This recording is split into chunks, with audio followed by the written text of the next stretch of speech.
Hello students, today we are going to revise the topic of class 8 science, food poisoning and food preservation. Food poisoning, as the name suggests, is a disease that results from consumption of contaminated food, and the symptoms of the food poisoning are vomiting, nausea, severe pain in the abdominal region, diarrhea and dehydration. Also cause weakness, fatigue and damage to the nervous system. Microorganisms produce harmful substances. These harmful substances called the toxins. These contaminate the food.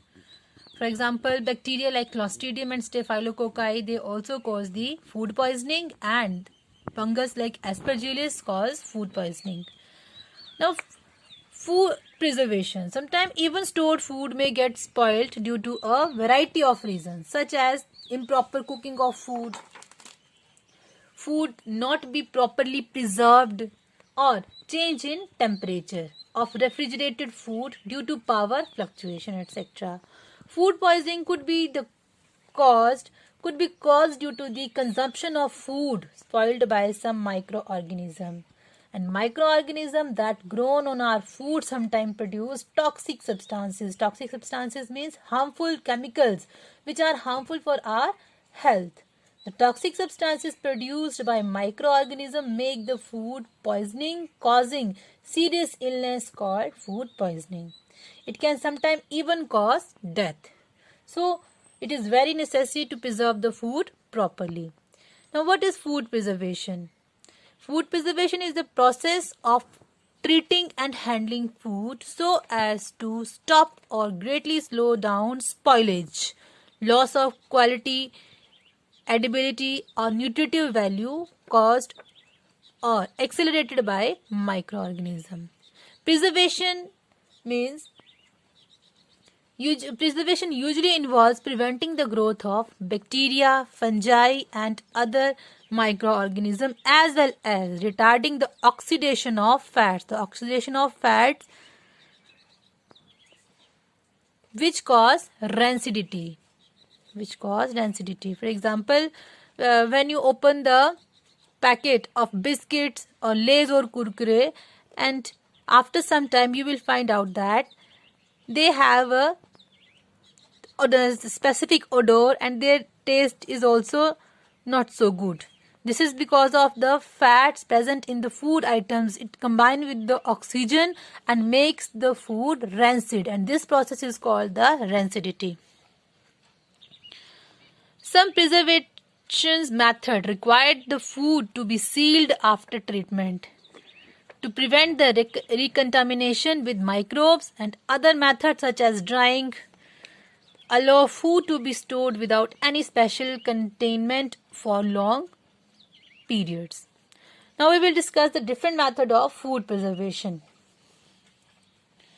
We know that when we cooked food or milk is left in a warm or moist place for a long time, it gets spoiled. Food gets spoiled due to microbial contamination, and most microorganisms cannot grow or multiply when we provide them adverse condition, means when the conditions are dry, temperature is very low and the temperature is very high. We know that at a very high or very low temperature, microorganisms form a preventive layer around themselves that is called the cyst, and they will remain inactive in it.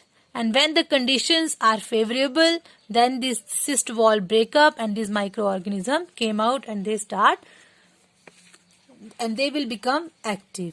Now, first of all, we will discuss the method of food preservation, that is drying. As the name indicates, drying.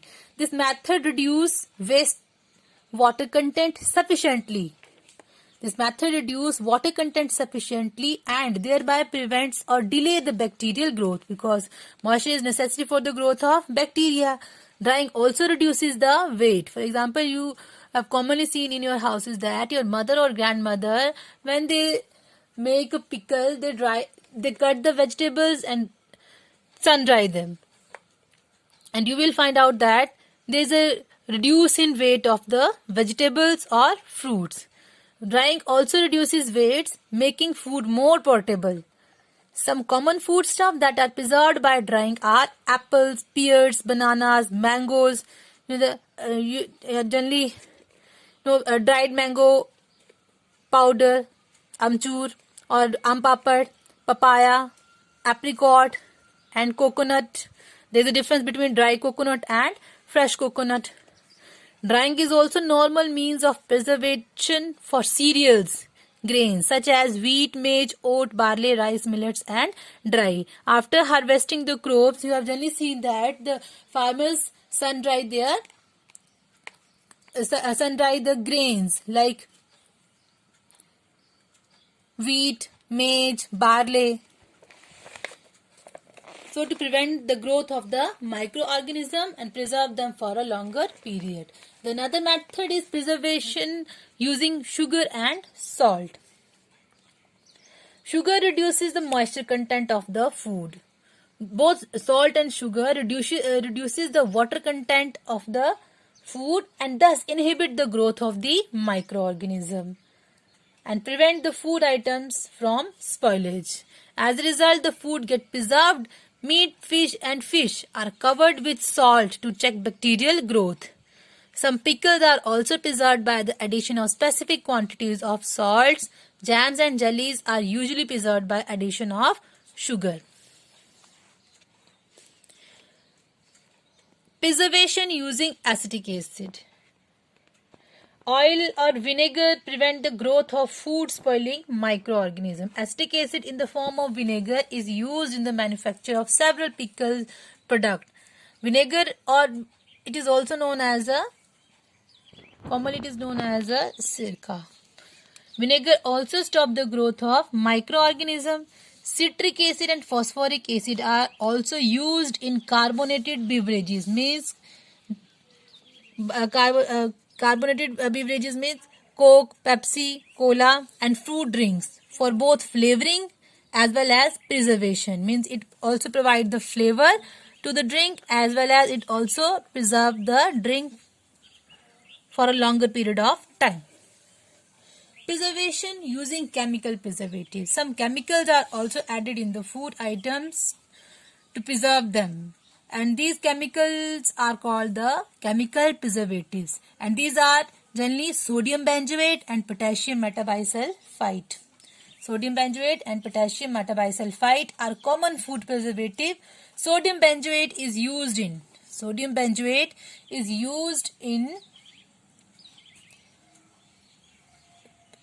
preserving food in fruit juices and squashes, whereas potassium metabisulfite is used for preserving cut fruits, jams, jellies, etc. And these chemicals inhibit the growth of microorganisms.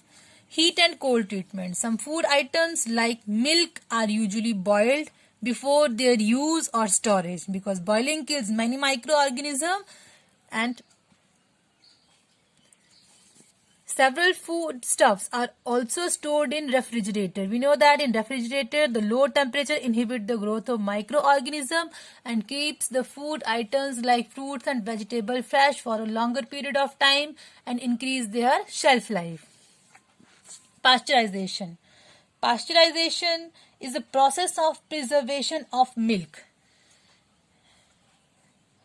In this method, milk is heated at about 70 degrees Celsius for 15 to 30 seconds to kill the bacteria present in it and cooling it quickly to 10 degrees Celsius to prevent the remaining bacteria from growing. The pasteurized milk is pasteurized to destroy microorganisms. However, there are many more heat resistant that do not affect by the high temperature organism in it that only get reduced in number. Their number may be reduced, but they may not be completely removed from the milk. Hence, pasteurized milk needs to be stored under refrigeration to keep bacterial growth in check. In addition to destroying some microorganisms, pasteurization also inactivates some enzymes at that time and it is it can be considered as the disadvantage of pasteurization. Pasteurization process was discovered by the Louis Pasteur. Another method is vacuum packing. Vacuum packing stores food in vacuum environment in the absence of air, usually airtight bags or bottles. You have generally seen that your mother keep the biscuits or namkeen in an airtight jar to keep them fresh for longer period. The vacuum environment deprives bacteria of the oxygen needed for their survival, and it therefore slows spoiling.